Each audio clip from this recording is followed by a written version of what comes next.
اللہ تعالیٰ کی جانب سے جو واقعاً در حقیقت وہی ہادی ہے بشریت کا، تو اللہ کی جانب سے ضرورت تھی کہ کوئی ایک نمائندہ الہی ہو جو امت کے ان مسائل کو حل کرے۔ تو اب ہم دیکھتے ہیں کہ امام صادق علیہ السلام نے عمومی طور پر علم کے جو مختلف یوں سمجھیں دریا بہائے ہیں، یہ دریا جو ہیں وہ مختلف نوعیت کے ہیں۔ جو آپ کے زمانے میں جن لوگوں نے امامت کا دعویٰ کیا وہ خالی فقہ کے امام ہیں، ان کا دعویٰ بھی یہی ہے، لیکن مختلف موضوعات پر علم کلام میں بڑے لوگ تھے اور عقائد کی دیگر مباحث میں بہت سارے لوگ تھے، خود فقہ کے اندر بھی اور حدیث کے اندر بھی بہت سارے لوگ تھے۔ تو اب امام نے علیہ السلام نے ایک بڑی کثیر تعداد جو ہے وہ شاگردوں کی تیار فرمائی۔ کچھ شاگرد تو آپ کے معروف ہیں، لیکن کچھ شاگرد ہیں جن کا ذکر معمولاً نہیں ہوتا، میں اجمالی طور پہ بعض شاگردوں کا ذکر کروں گا۔ اچھا، اس میں بعض شاگرد ایسے ہیں جو مختلف ماسبق ائمہ سے بھی انہوں نے کسب فیض کیا، بلکہ ایک شخصیت تو ایسی ہے جنہوں نے 4 ائمہ سے استفادہ کیا ان کی بارگاہ سے۔ اس میں ایک ہیں ابان بن تغلب۔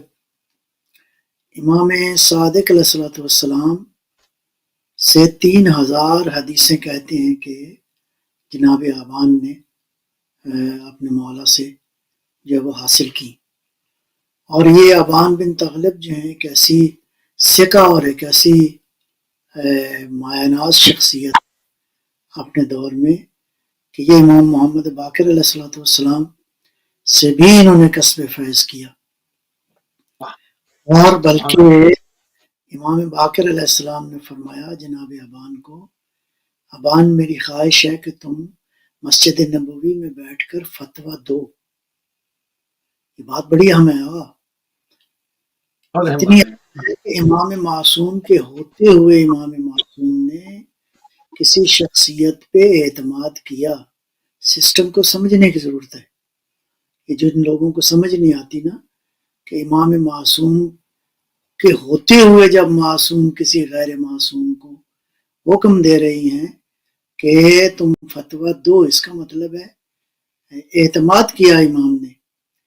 دوسرا جملہ یہ بھی فرمایا کہ میں چاہتا ہوں کہ تمہارے جیسے لوگ ہماری روایات کے راوی ہوں، تو ہماری روایات کے رجال میں ان کا شمار ہوتا ہو۔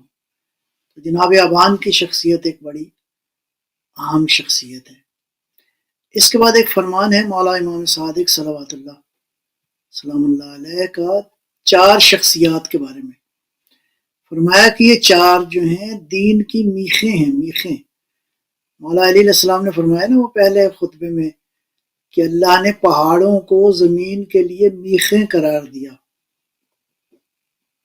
تاکہ یہ زمین وہ مستحکم رہے۔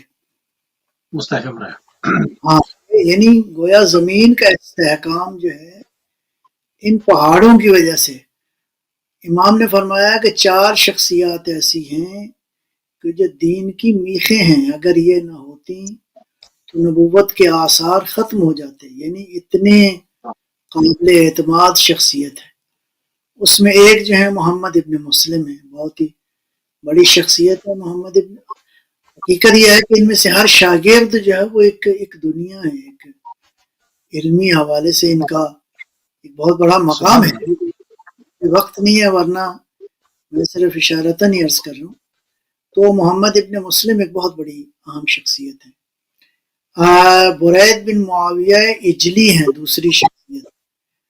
تیسری شخصیت جو ہے وہ لیث بن بختری مرادی ہیں، اور چوتھی شخصیت جو ہے وہ زرارہ بن عیون۔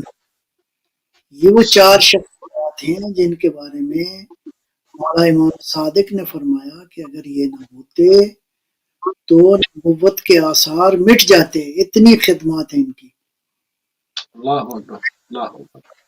اور اس کے بعد ایک اور شخصیت ہیں، ان کا نام ہے ابو حمزہ سمالی۔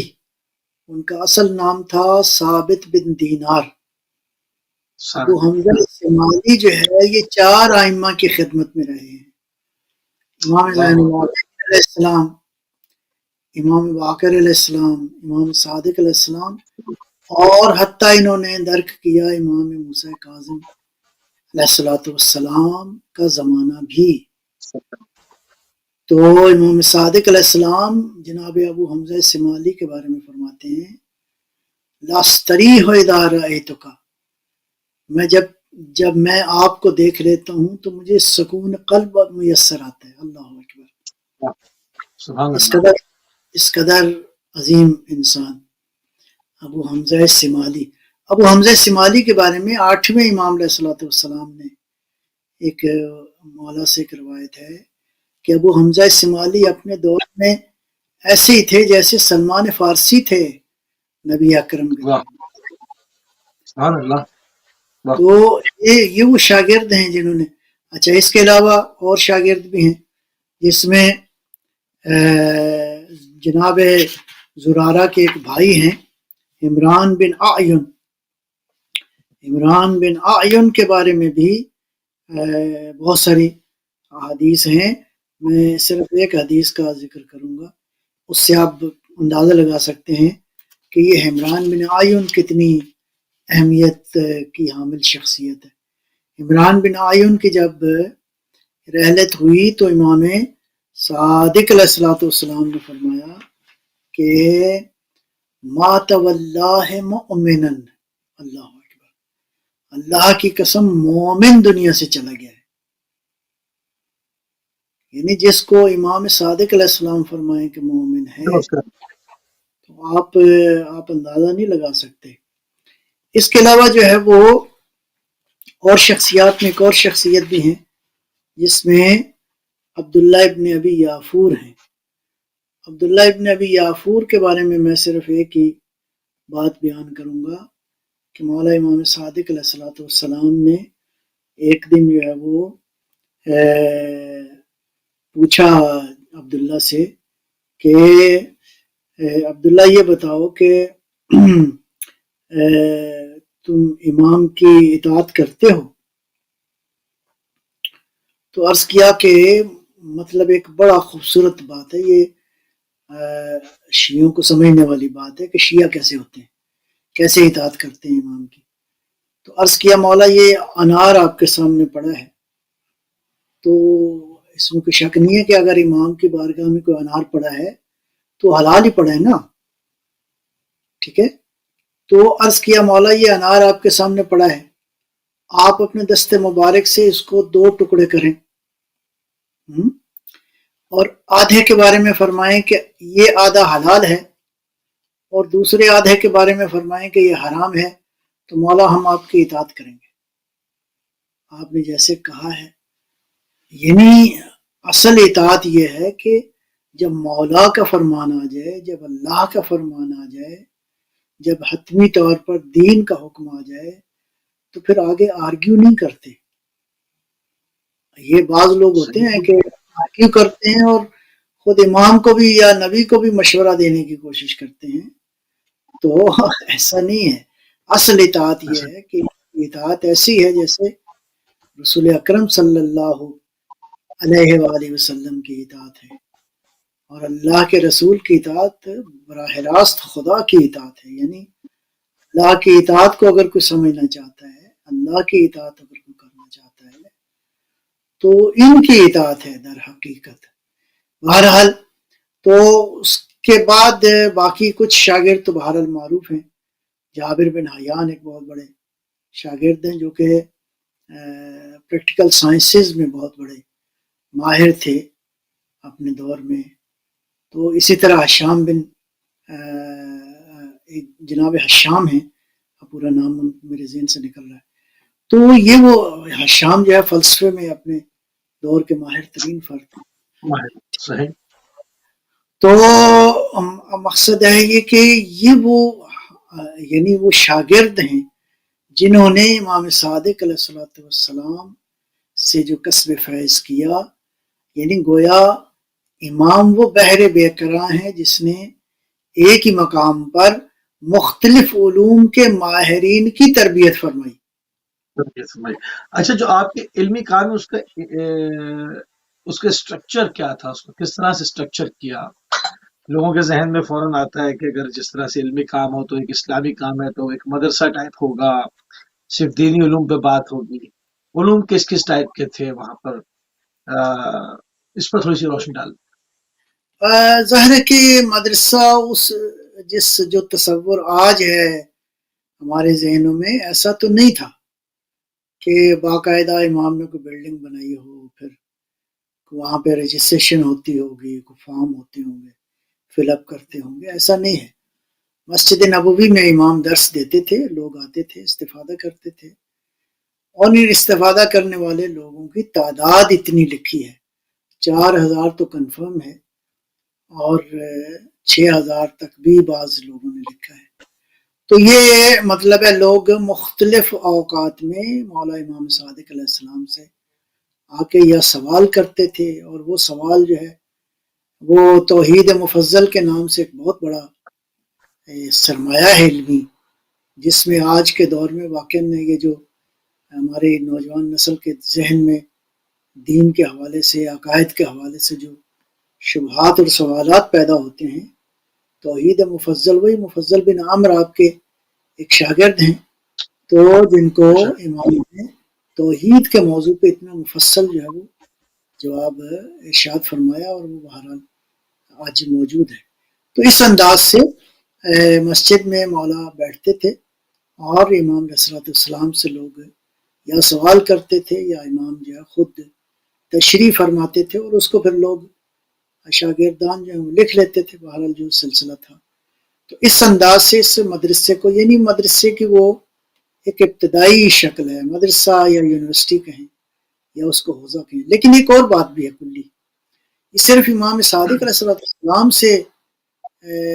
سے منتسب نہیں ہے یہ بات، یہ تو نبی اکرم صلوات اللہ وسلم اللہ علیہ خود آپ بانی ہیں اس مدرسے کے، اس یونیورسٹی کے بانی خود رسول اکرم ہیں، کہ مسجد نبوی میں آپ تشریف فرما ہوتے تھے، لوگ سوال پوچھتے تھے، آپ جواب دیتے تھے، یا پھر یہ ہے کہ آپ خود سے، تو آپ بانی ہیں. اس کے بعد میں ایک اور بات خوبصورت بڑا نکتہ ہے کہ آپ کے دور ہی میں امام حسن مجتبی علیہ السلام کے بارے میں ہے کہ آپ کا سن مبارک 5 سال کا تھا جب امام حسن علیہ السلام نے مسجد نبوی میں لوگوں کو تفسیر قرآن کا درس دینا شروع کیا. اللہ اکبر، اللہ اکبر، کیا خوبصورت ہے یہ، 5 سال. خوبصورت. اللہ سب آئمہ نے جہاں جہاں امام معصوم موجود تھے، تو علم کا ایک یوں سمجھیں کہ کیا عصمت پہ یہ بھی، اس کو بھی ایک دلیل کے طور پر استعمال نہیں کیا جا سکتا؟ دیکھیں عصمت ظاہر وہ ایک علیحدہ بحث ہے، لیکن علم اور عصمت کہیں پر کسی کا کوئی ایک بچہ مافوق العادہ پیدا ہو جائے، یہاں پر سلسلے کے ساتھ خدا دکھا رہا ہے کہ ہمارے گھر کا ہر بچہ جو کہ آگے امامت کو حمل کرنے والا ہے، وہ بچپن سے تمام بچوں سے جدا ہے. تو یہ اگر نگاہ تعصب نہ ہو اور ان چیزوں کو درک کیا جائے تو اس سے سمجھ میں آ جاتا ہے نا کہ سلسلہ امامت کی ڈیوائن اتھارٹی کیا ہے، کس نے ان کو عطا کیا. میں عرض کروں بات آپ کی ٹھیک ہے، اللہ کا جو ہادی ہے اس میں 2 بنیادی شرطیں ہونی چاہیے، ایک عصمت کی اور دوسری علم کی. اگر ہادی کے پاس ہی علم نہیں ہے تو وہ کیا ہدایت کرے گا لوگوں کی؟ لوگوں کی ہدایت تو اسی طرح ممکن ہے کہ جب علم بھی ہے، اور عصمت اس لیے ضروری ہے تاکہ پورے کانفیڈنس کے ساتھ آپ جو ہے وہ اطاعت کر سکیں. ذرہ برابر آپ کو اگر شک ہو کہ مولانا صاحب، آغا صاحب جو ہیں وہ پتہ نہیں اللہ جانے ان کی عدالت جو ہے وہ کنفرم بھی ہے کہ نہیں، تو یہ معاملہ بہرحال درست ہے، یعنی عصمت کے ساتھ ساتھ علم ہے. میں تو عرض کروں کہ گھر فاطمہ زہرا کا بڑی شان کا گھر ہے، یہ وہی کی منزل ہے، یہ قرآن کا گھر ہے. اصل میں اس گھر میں تو یہ منزل وحی ہے، مقام وحی الہی ہے یہ گھر. یہ ایسا تو نہیں ہے. بی بی زینب کبریٰ صلوات اللہ وسلم اللہ علیہا کے بارے میں امام معصوم نے فرمایا انت عالمۃ غیر معلمہ، آپ ایسی عالمہ ہیں جو کہ جن کو تعلیم نہیں دیا گیا، یعنی ان کو تعلیم جو ہے زہرا فاطمہ زہرا سلام اللہ علیہ کے گھر کا ماحول یہ تھا، اس ماحول میں ان کی تربیت ہوئی ہے. تو اس کا مطلب یہ ہے کہ اچھا اس کا آغاز البتہ کہاں سے ہوتا ہے؟ خود سرکار دو عالم صلی اللہ علیہ وآلہ وسلم، آپ کی ذات ہے جو علم کا مرکز ہے، آپ کی ذات ہے عصمت کا مرکز ہے. آپ نے ان سب کی تربیت فرمائی، اپنی بیٹی فاطمہ زہرا کی، علی مرتضیٰ علیہ السلام کی، امام حسن مجتبیٰ علیہ السلام کی، امام حسین علیہ السلام کی، بی بی زینب سلام اللہ علیہ. یہ تو وہ ہستہ ہیں جنہوں نے ڈائریکٹ سرکار دو عالم صلی اللہ علیہ وآلہ وسلم سے کسب فیض، یعنی اس جگہ سے علم حاصل کیا جو پہلا علم ہے، جو خدا نے پہلا وجود خلق فرمایا، وہ خود علم فرمایا، وہ حضرت کی ذات گرامی ہے. تو لہٰذا یہ بات بڑی اہم ہے کہ اگر علم حاصل کرنا ہے تو علم بہرحال یعنی خدا کے ہدایت کے نظام کو چلانے کے لیے بنیادی ترین شرط جو ہے وہ یہی علم ہے. تو لہٰذا امام صادق صلوات اللہ سلام اللہ علیہ، بہرحال ضرورت ہے کہ آج کے دور میں، خصوصاً یہ دور جو ہے ٹیکنالوجی کا دور ہے، علم کا دور ہے، یہ معرفت اور بصیرت کا زمانہ ہے. تو ایسے زمانے میں ہمیں مولا امام صادق علیہ السلام کی شخصیت سے اور باقی بہرحال تمام تر ان ہستیوں سے ہمیں علم حاصل کرنا. میں صرف ایک ایسی بات عرض کروں، آپ کی بات سے یاد آ گیا کہ ابھی ایک جامع الاحادیث جو ہے مرتب ہو رہی ہے قوم کے اندر. تو اس میں تقریباً کہہ سکتے ہیں آپ کوئی 125 کے قریب شیعہ حدیث کی کتابیں جو ہیں ان کی احادیث کو جمع کیا گیا ہے. تو میں نے جو نمبرنگ دیکھی ہے تقریباً یہ 6 لاکھ تک پہنچ گئی ہے. 6 لاکھ حدیثیں. سبحان اللہ. سارے کا ساتھ جو ہے وہ اہل بیت علیہ السلام سے ہے، ختم مرتبت صلی اللہ علیہ وسلم سے، یعنی ایک ہی گھر سے ہے اتنا علم. تو اب لوگوں کو تکلیف بھی ہے، عموماً لوگوں نے آ کے ہمارے پروگرام میں کال کر کے بھی یہ اس بات کا کہا، میں چاہوں گا اس پہ علمی جواب چاہیے، کیونکہ ہم اس میں مطلب ضد برائے ضد کے قائل نہیں ہیں. ہم چیزوں کو ایک پلیٹ فارم ہے، چاہتے ہیں سوال آئے تو اس کو علمی جواب دی جائے. وہ کہتے ہیں ایک گھر سے خدا نے مخصوص رکھا ساری امامت کو، سلسلہ امامت کو، نسل بعد نسل ایک ہی گھر پہ. اب وہ چاہیے دشمنی والا سوال ہو یا اس سوال کے اندر حقیقت میں ایک سوال ہو، جاننا چاہ رہا ہوں، دونوں صورتوں سے لوگوں کی تشنگی ہو جائے. میں عرض کروں کہ یہ بنیادی طور پہ سوال تو اللہ سے بنتا ہے کہ اللہ نے یہ سارا، میں نے بھی یہ کہا کہ جناب ابراہیم کی دعا تھی بیسیکلی. وہ ٹھیک ہے، وہ دلائل کے طور پہ تو بہت سارے دلائل ہیں. تو پہلا تو میں عرض کروں گا کہ یہ اللہ نے ایسا کیا ہے کہ اللہ نے موسیٰ علیہ السلام کے 12 جان نشین قرار دیے. اللہ نے جناب یہ عیسیٰ علیہ السلام کے 12 حواری جو ہیں وہ قرار دیے. اور اس طرح تاریخ میں اور بھی 12 کا عدد جو ہے وہ ملتا ہے. تو ایک ہی خاندان سے، ایک ہی فیملی سے، یہ بات اللہ کا انتخاب ہے، نمبر 1. دوسرا یہ ہے کہ اس میں ایک پہلو یہ ہے کہ اللہ نے ایک ہی گھر سے ان کو قرار دیا ہے تاکہ بحیثیت ایک خاندانی، لوگوں کا ہوتا ہے نا خاندان ہمارا یہ بڑا ہے، یعنی یہ خاندان بھی ایسا ہے کہ جو اللہ نے چنا ہے اس خاندان کو. ٹھیک ہے جی. اور یہ قرآنی آیات، اس پہ بہت ساری بحث ہو سکتی ہے کہ پروردگار نے جو ہے وہ خاندانوں میں ذریتوں کا انتخاب کیا ہے. یعنی ذریتوں کا انتخاب کس لیے ہوا ہے؟ یعنی آدم علیہ السلام کا انتخاب ہوا، اللہ نے نوح کا انتخاب کیا، پھر فرمایا آل عمران کا ہم نے انتخاب کیا، پھر آل ابراہیم کا انتخاب کیا. ذریتم بعد ہم من بعد، اللہ ذریتوں کا انتخاب کرتا رہا ہے. تو ذریت کا انتخاب اللہ نے دین کے لیے کیا ہے. یہ کوئی پہلا واقعہ نہیں ہے کہ سرکار دو عالم صلی اللہ علیہ وآلہ وسلم کی ذریت سے اللہ نے انتخاب کیا اپنے دین کے لیے. یہ سابقہ انبیاء میں بھی یہ سلسلہ جاری ہے. فی الحال میرا خیال یہی جواب کافی ہے کہ اللہ نے آدم کو چنا، نوح کو چنا، آل ابراہیم کا انتخاب کیا، آل عمران کا انتخاب کیا، پھر آگے ایک آیت چلتی ہے ذریتم من بعد، ذریتم بعدھا من بعد، کہ ایک ذریت سے دوسری ذریت جو ہے وہ اللہ انتخاب کرتا رہا ہے، پروردگار انتخاب فرماتا رہا ہے۔ نبی اکرم صلوات اللہ سلام اللہ علیہ کی ذریت کا بھی اللہ نے انتخاب کیا ہے تاکہ اس کا دین جو ہے وہ باقی رہے۔ تو یہ اللہ کا انتخاب ہے، اس نے بغیر کسی کے سامنے زانو تلمس طے کیے ان کے اندر اتنے فضائل رکھ دیے ہیں، اتنے کمالات۔ بتائیں علی علیہ السلام کا سوائے رسول اللہ کے کون استاد ہے؟ سبحان اللہ۔ زہرا سلام اللہ علیہ کا استاد سوائے رسول اللہ کے کون ہے؟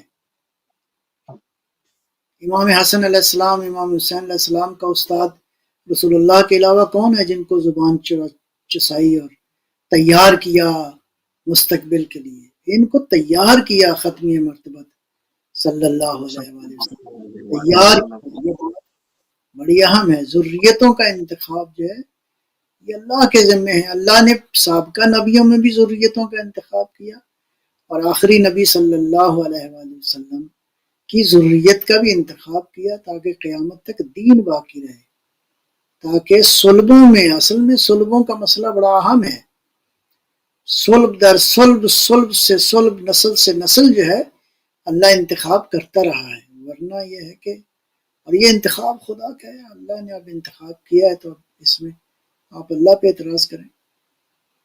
لیکن میں یہ عرض کر رہا ہوں یہ قرآنی اصول ہے، ذریتوں کا انتخاب اور 12 جان نشینوں کا انتخاب، یہ نبی خاتم المرسلین، نبی آخر الزمان صلوات اللہ وسلام اللہ علیہ، روحی و ارواح العالمین لہ الفدا، ہم حضرت کی ذات سے مختص نہیں ہیں۔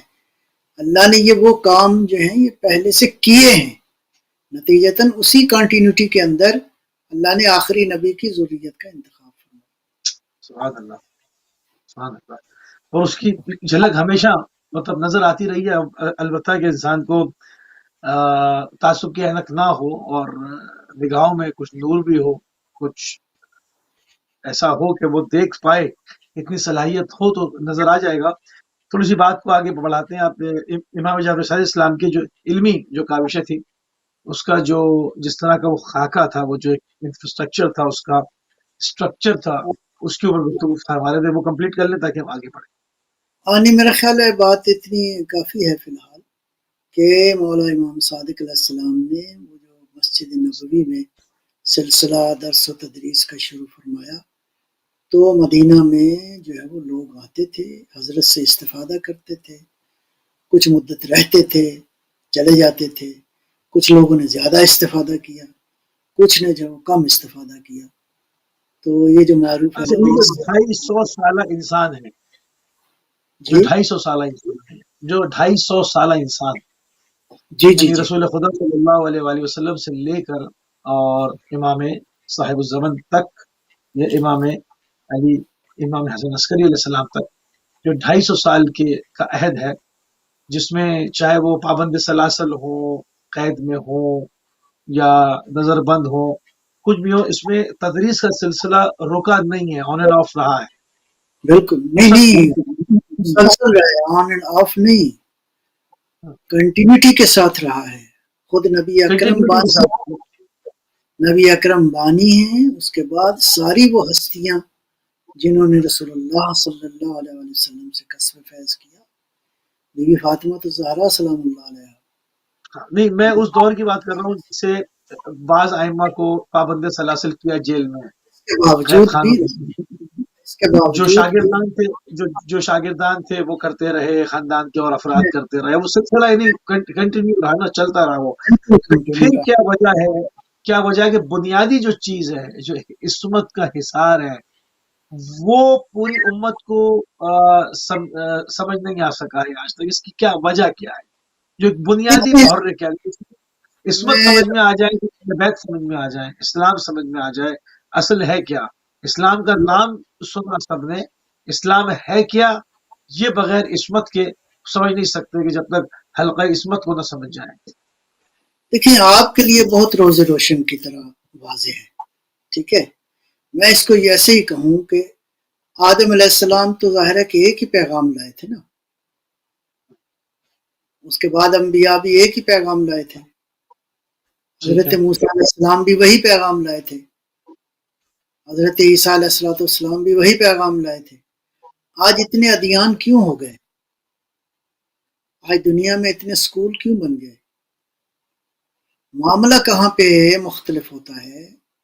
معاملہ ہوتا ہے کہ آپ اصل منبع سے اس بات کو سمجھنے کی بجائے اپنی عقل کو، اپنی فکر کو درمیان میں لائیں اور آپ اپنی عقل و فکر کے مطابق اس کی انٹرپریٹیشن کریں۔ آج انجیل کی مختلف شکلیں کیوں موجود ہیں؟ اس لیے کہ اس انجیل کو ڈائریکٹ نہیں لیا گیا، مختلف شاگردوں نے جو ہے وہ لکھی اور بہرحال وہ پھر اس میں اختلاف موجود ہے۔ تو امت اسلامی کے اندر بھی ایسا ہی ہوا یہ کہ ایک دو رائے تو حضرت صلی اللہ علیہ وسلم کے بلکہ ہوتے ہوئے ہی پیدا ہو گئی۔ ایک رائے تو معروف ہے کہ ہمیں قرآن کافی ہے، ٹھیک ہے جی، یہ رائے مختلف ہو گئی نا، ایک رائے بالکل مختلف ہو گئی۔ ابھی حضرت جو ہے وہ دنیا سے گئے نہیں تھے تو امت اسلامی کے اندر دو رائے بن گئی۔ ایک رائے یہ ہو گئی کہ اصحاب جو ہیں وہ صحابی کا نجوم کا عقیدہ آ گیا، میرے سارے صحابہ جو ہیں وہ نجوم کی طرح ہیں، بیائیہم اقتدیتم ہدایتم۔ ایک رائے یہ بن گئی کہ صحابہ نے پیغمبر کا بہت ساتھ دیا اور یہ کیا وہ کیا۔ ہم یہ کہتے ہیں کہ ساتھ دینا اور ہے، دین کا منبع اور سورس ہونا یہ دوسری بات ہے۔ صحیح۔ دین الہی کی فہم کے لیے، قرآن فہمی کے لیے، دین کو رسول اللہ صلی اللہ علیہ وسلم سے سب سے زیادہ پیغمبر کی سیرت کی معرفت رکھنے والا فرد کون تھا؟ ہم کہتے ہیں وہ تھے جنہوں نے رسول اللہ کی زبان چوسی۔ صحیح۔ اکرم صلی اللہ علیہ وسلم نے ڈائریکٹ ان کو علم عطا، تو پیغمبر اکرم صلی اللہ علیہ وسلم کا علم بھی کوئی ایسا نہیں تھا کہ بھائی اتنا تھوڑا سا علم جو دے دیا تو اچھا۔ یہ بھی ایک سوال ہے، پیغمبر اکرم نے اہل بیت کو کوئی علم نہیں دیا اور صحابہ کو سارا دے دیا؟ تو میں نے ابھی 6 لاکھ حدیثوں کا ذکر کیا ہے، ایسا نہیں ہے۔ یہ میں عرض کروں، ہم باقی تمام تر مکاتب فکر کے پورے احترام کے ساتھ ہم یہ کہتے ہیں کہ بالآخر اہل بیت کے پاس بھی علم ہے، ایسا نہیں ہے کہ پیغمبر سارا علم جو ہے وہ صحابہ کو دے گئے، ٹھیک ہے جی۔ تو باقی علمی ویسے اپنی جگہ پہ ہیں، اصحابی کا نجوم کے حدیث اس کی حقیقت کیا ہے، یہ اپنی جگہ پہ ایک علمی بحث ہے۔ توجہ فرمائی آپ نے، نتیجتاً یہ ہے کہ اگر علمی اس پر بات کریں تو سارا علم ہے ہی اہل بیت کے پاس، وہ ٹھیک ہے، وہ آپ بہت نہیں، آپ کی رائے ہے نا، میں کہتا ہوں وہ ہماری رائے ہے۔ ہم یہ کہتے ہیں کہ پیغمبر اکرم صلی اللہ علیہ وسلم جو دے گئے تھے اس کو سمجھنے کے حوالے سے دو رائے ہو گئی، ایک رائے اصحاب کی رائے ہو گئی، ایک رائے اہل بیت کی رائے ہو گئی۔ اچھا، عالم اسلام کے جو بڑا حصہ ہے انہوں نے اہل بیت کو تو اہمیت دی نہیں، نہ ان سے کوئی حدیث لی، نہ ان سے کوئی علم لیا۔ ہم آج کے دور میں یہ دعوت فکر دیتے ہیں کہ آئیں، بالآخر اہل بیت علیہ السلام نے جو فرمایا ہے وہ بالآخر امت کے لیے فرمایا ہے، وہ بالآخر انسانوں کی ہدایت کے لیے فرمایا ہے۔ جب آپ موازنہ کریں گے، جب آپ تقابل کریں گے تو اہل بیت آپ کو علم کی معراج پر نظر آئیں گے۔ اہل بیت کا دیا ہوا فارمولہ ہی امت کی نجات کا سبب بن سکتا ہے، ٹھیک ہے جی۔ ہم کمپیریزن کر رہے ہیں، ایسے ہی ہے جیسے فرض کریں ایک میٹرک کا سٹوڈنٹ کوئی بات کرے اور ایک پی ایچ ڈی کا سٹوڈنٹ کوئی بات کرے۔ اصحاب کی بات جو ہے اس علمی مقام کی نہیں ہے جس علمی مقام پہ اہل بیت نے باتیں کی ہیں۔ اہل بیت کے علم کا تو کوئی مقابلہ ہی نہیں ہے، کہاں میٹرک پاس، مڈل پاس، اور کہاں ایک جس نے کچھ اور پی ایچ ڈی کیے ہو، تو موازنہ تو نہیں بنتا نا، کوئی موازنہ تو نہیں بنتا. لہذا اس اعتبار سے ہم دعوت دیتے ہیں، بس ٹھیک ہے، علمی طور پر آئیں. اور یہ جو ہے نا، یہ اس طرح کے پروگراموں میں بھی یہ معاملہ حل ہونے والا نہیں ہے. گھنٹے کا پروگرام ہو اور ہم بھی کوئی بات کریں اور ادھر سے بھی کوئی بات آ جائے، ایسا نہیں ہے. بنیادی طور پہ اس کے مبانی، اس کی بنیادیں کیا ہیں، مبانی کیا ہیں، ان مبانی پہ بات کی جائے اور بڑے حوصلے تحمل سے ایک دوسرے کی بات کو سنا جائے. بالکل صحیح، بالکل صحیح. تو امام جعفر صادق علیہ السلام کے علمی کام اور آپ کے شاگردان کے حوالے سے جو ہے وہ بات ہوئی. تھوڑی سی اس میں جو معروف شاگردان ہیں، اس میں جو مختلف پوری فقہیں بن گئی قبلہ، تو یہ کس طرح سے ہوا؟ اس میں تغیر کیسے آیا؟ لیا تو منبع سارا امام صادق علیہ السلام سے، پھر وہی جو آپ کہتے ہیں کہ اپنا نظریہ، اپنا ایک فردی. میں یہی کہوں گا، ایک استاد سے جو لوگ جنہوں نے حاصل کیا، انہوں نے آگے سے خود، میرا مطلب ہے، اس پہ اجتہاد کیا اور ایک مذہب کی بنیاد رکھی. چلو بہرحال میں کہتا ہوں کہ ماضی جو تھا وہ گزر گیا. اب آئیں علمی بنیادوں پر جو ہے وہ ان مسائل کو حل کرنے کی ضرورت ہے، تاکہ امت جو ہے وہ اس میں اختلاف پراکندگی جو ہے وہ درست نہیں ہے، لیکن بنیاد ہونی چاہیے علم، بنیاد ہونی چاہیے قرآن کریم، بنیاد ہونی چاہیے سیرت طیبہ پیغمبر اکرم صلوات اللہ وسلم. بالکل صحیح. اچھا، رسول خدا کے تعارف پر اگر قرآنی تعارف کی ہم بات کریں کہ رسول خدا صلی اللہ علیہ وسلم کی شخصیت پر ہم دیکھتے ہیں کہ آئے دن حملہ کیا جاتا ہے، اور اس میں جو ہے اس کو مٹیریل جو ہے وہ بہت ساری جو عالم اسلام کی بعض کتابیں ہیں ان سے ہی وہ اٹھاتے ہیں اور رسول خدا صلی اللہ علیہ وسلم کی کردار کشی کرتے ہیں، ان کو بہانہ ملتا ہے. رسول خدا کا جو اصل تعارف ہے، جو مولا امیر المومنین نے پیش کیا، جو قرآن کریم نے پیش کیا، اگر ہم آج قرآن کریم کے حوالے سے تعارف کی بات کریں تو قبلہ کیا کہیں گے آپ؟ قرآن کس طرح تعارف کرا رہا ہے؟ میں عرض کروں بسم اللہ الرحمن الرحیم، درود السلام ہو آقا و مولا رسول اللہ صلی اللہ علیہ وآلہ وسلم کی ذات گرامی پر.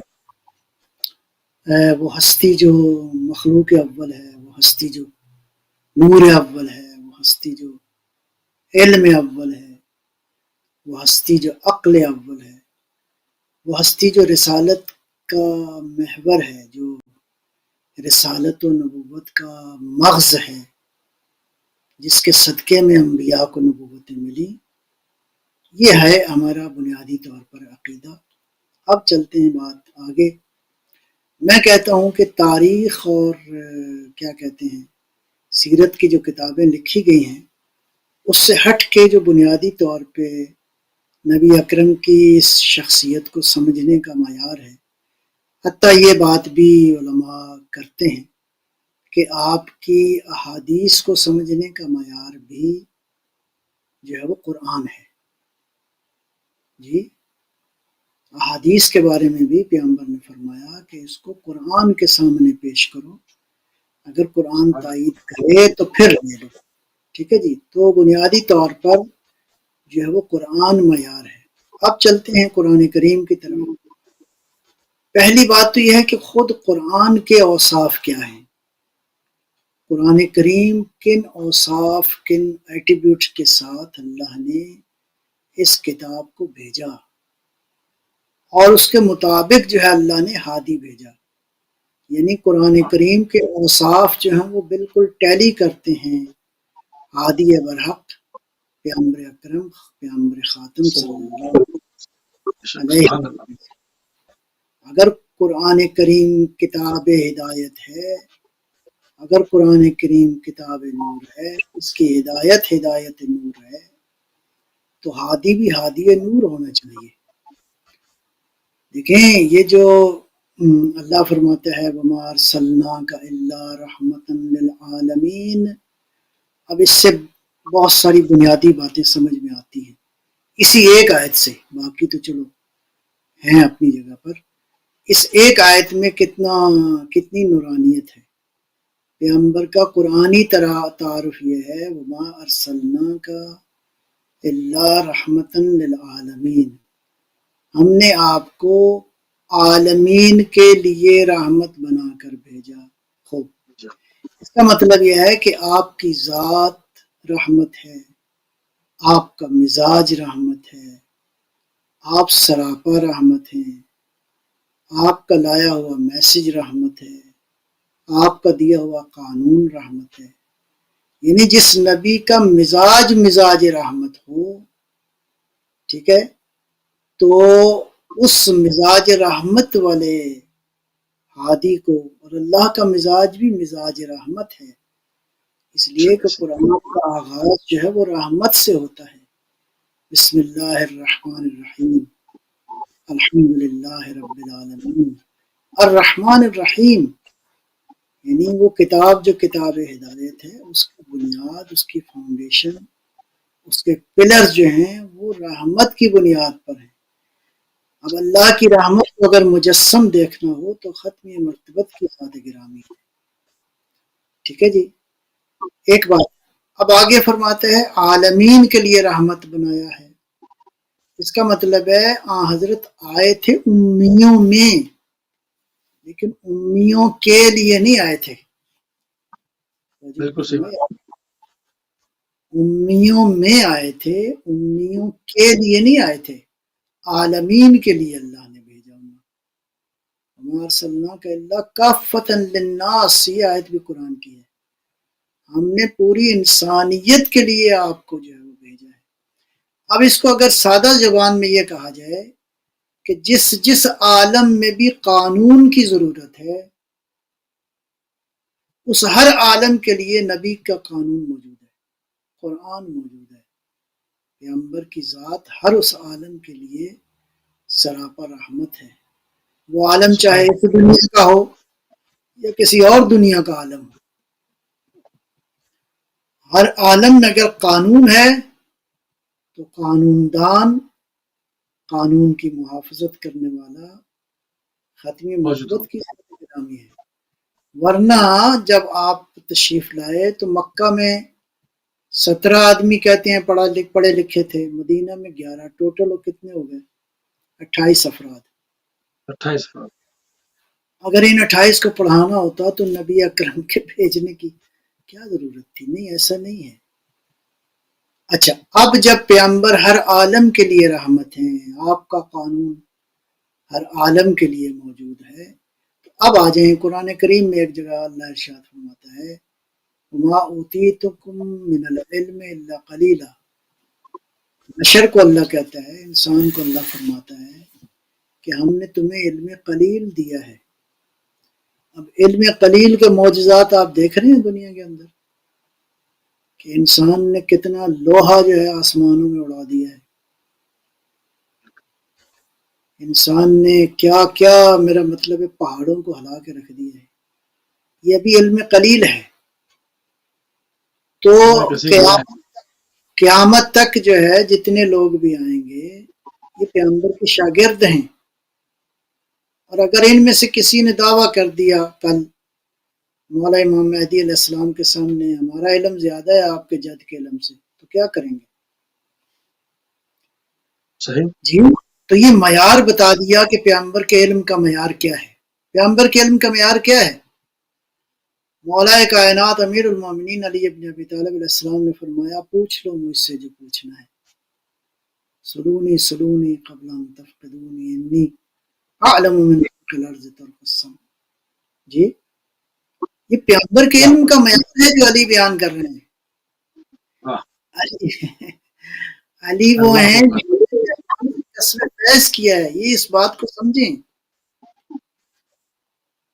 جب علی فرماتے ہیں کہ مجھ سے پوچھ لو میں زمین کی راہوں سے آسمان کی راہوں کو بہتر جانتا ہوں، آپ کو سمجھ میں آتا ہے کہ پیغمبر کے علم کا معیار کیا ہے، پیغمبر کی عصمت کا معیار کیا ہے. پھر یہ بھی بات تو مسلم ہے، اب سارے علماء مسلمان عقیدہ رکھتے ہیں کہ پیغمبر جو ہے وہ ما سبق تمام تر انبیاء کی نبوت کی اور ان کی امتوں کی گواہی دیں گے ان کے اعمال کی. پیغمبر اب پیغمبر کی نبوت کی رسائی آپ دیکھ رہے ہیں کس قدر عظیم الشان ہے یہ قرآنی پیغمبر. یا ایک جگہ ارشاد فرمایا محمد جو ہے وہ تم میں سے کسی کا نہ باپ ہے جی نہ کسی کی اولاد ہے ولیکن خاتم النبیین، یعنی پیغمبر کو دیکھنا ہے تو اس کا معیار رشتے نہیں ہیں، ریلیٹیوز نہیں ہیں۔ پیغمبر کا کس کے بیٹے ہیں وہ ٹھیک ہے، وہ اپنی جگہ پہ اس میں کوئی شک نہیں ہے کہ وہ اہم ہیں اس دنیا کے حوالے سے، لیکن حضرت صلی اللہ علیہ وآلہ وسلم کی قرآنی شناخت یہ ہے آپ خاتم النبیین ہیں۔ یہ خود لفظ خاتم یہ بتا رہا ہے کہ آپ ما سبق تمام تر انبیاء سے افضل ہیں، اور پیغمبر کو دیکھنا ہے تو ختم نبوت کو دیکھو۔ ختم نبوت یعنی قرآن، یعنی آپ کا لایا ہوا پیغام۔ یا ایک جگہ ارشاد فرمایا وما محمد الا رسول، محمد نہیں ہے مگر رسول، یعنی محمد کو دیکھنا ہے تو رسالت کے عنوان سے دیکھو۔ ہاں اب اگر محمد کے رشتوں کو پہچاننا ہے تو اسی اینگل سے دیکھو گے، رسالت کے اینگل سے۔ رسالت کے اینگل سے دیکھو گے تو اللہ جو ہے وہ آپ کو نظر آئے گا کہ پیغمبر کے سگے چچا کو لعنت بھیجی ہے اللہ نے، تبت یدا ابی لہب، ہو گیا۔ یعنی ایک چچا کو اللہ نے قیامت تک کے لیے ملعون قرار دے دیا، حالانکہ چچا ہے۔ اس کا مطلب ہے معیار چچا ہونا نہیں ہے، معیار رسالت کا ساتھ دینا ہے۔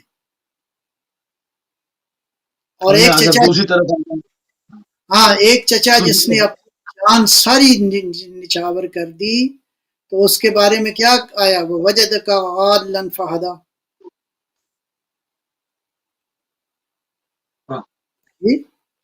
وہ جس نے نصرت کی، وہ جو ذات پیغمبر ناشناختہ تھی اس نے تعارف کروایا، وہ حضرت ابو طالب علیہ السلام۔ تو اس کا مطلب ہے رشتہ داری معیار نہیں ہے، رشتہ داری معیار ہوتے تو دونوں چچا تھے، نہیں ایک لعنت کا مستحق ہو گیا اور ایک قیامت تک خدا کی تعریف کا مستحق ہو گیا۔ یہ سورہ فیل جو نازل ہوا یہ کس کے ایمان کی دلیل ہے؟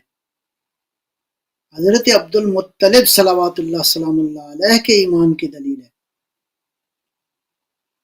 کہ ایک پیغمبر کا وہ دادا جس کے پاس کچھ نہیں تھا، اس پہ اللہ کے ایمان، اللہ پر ایمان کی آپ دیکھیں عظمت دیکھیں کہ اللہ نے آسمان سے اسپیشل جو ہے وہ اپنی فوج بھیجی اور وہ لشکر جو ہے تہس نہس ہو گیا۔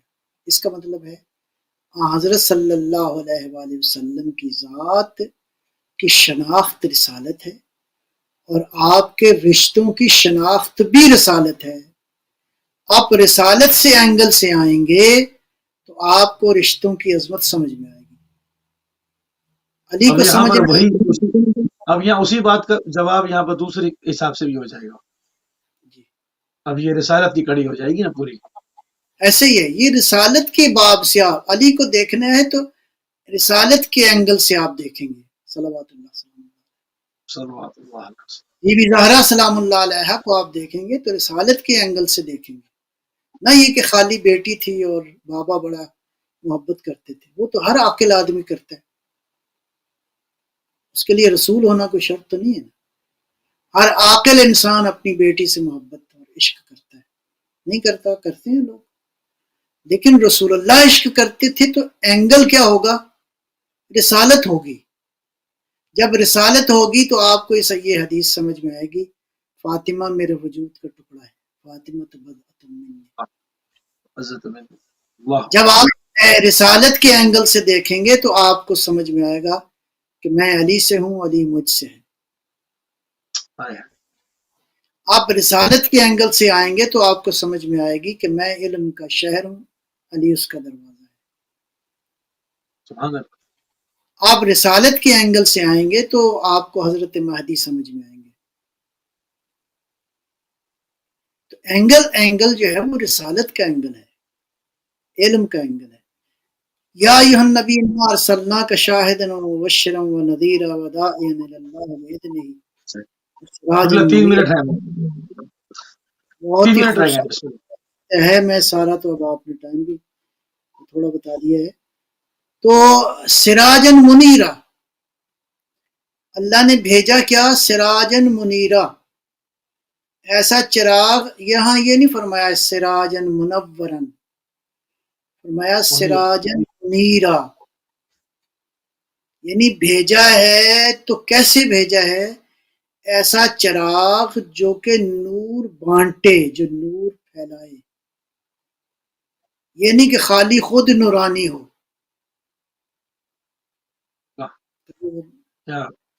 تو جس کی گھٹی میں اللہ نے نور خلق فرمایا ہو، جس کی خلقت میں اللہ نے نور تقسیم کرنا رکھا ہو،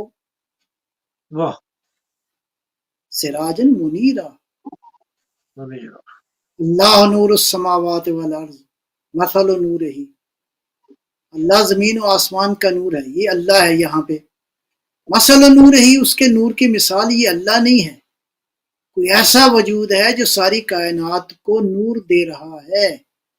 تو یہ آیت بتا رہی ہے کہ اللہ نے اپنے نبی کو سراجن منیرا بھیجا، جس کے وجود ہی میں کائنات کی تاریکیوں کو دور کرنا، جس کے وجود ہی میں کائنات کو نورانیت دینا، وہ ختم مرتبہ صلی اللہ علیہ وآلہ وسلم کی ذات گرامی ہے. اللہ تعالی ہمیں حضرت صلی اللہ علیہ وسلم اور آپ کی پاکیزہ آل جو ہے ان کے عشق و معرفت سے ہمیں اپنی دنیا و آخرت کو منور کرنے کی جو ہے وہ طاقت اور توفیق عطا فرمائے. اور آج کا جو باٹم لائن میسیج ہے وہ یہی ہے کہ پیغمبر کو دیکھنا ہے، پیغمبر کے رشتوں کو دیکھنا ہے تو اینک رسالت کی ہونی چاہیے. رسالت کے تھرو آپ آئیں گے تو نبی بھی سمجھ میں آئیں گے، بھی سمجھ میں آئیں گے، اور باقی نیک لوگ بھی سمجھ میں آ جائیں گے. سبحان اللہ. قبلہ بہت شکر گزار ہے، انتہائی مشہور ہے اور انتہائی ممنون ہے کہ آپ نے اپنا قیمتی ٹائم اہل بیت ٹی وی کو دیا. اور ناظرین، آپ سماعت فرما رہے تھے جناب علامہ سید نجم الحسن نقوی صاحب کو گوشہ ادراک کے اندر سیرت الصادقین کے حوالے سے. ہمارے پروگرام کا ٹائم جو ہے وہ تمام ہو گیا. انشاءاللہ ہماری اور آپ کی اگلی ملاقات کل جو کہ ٹائم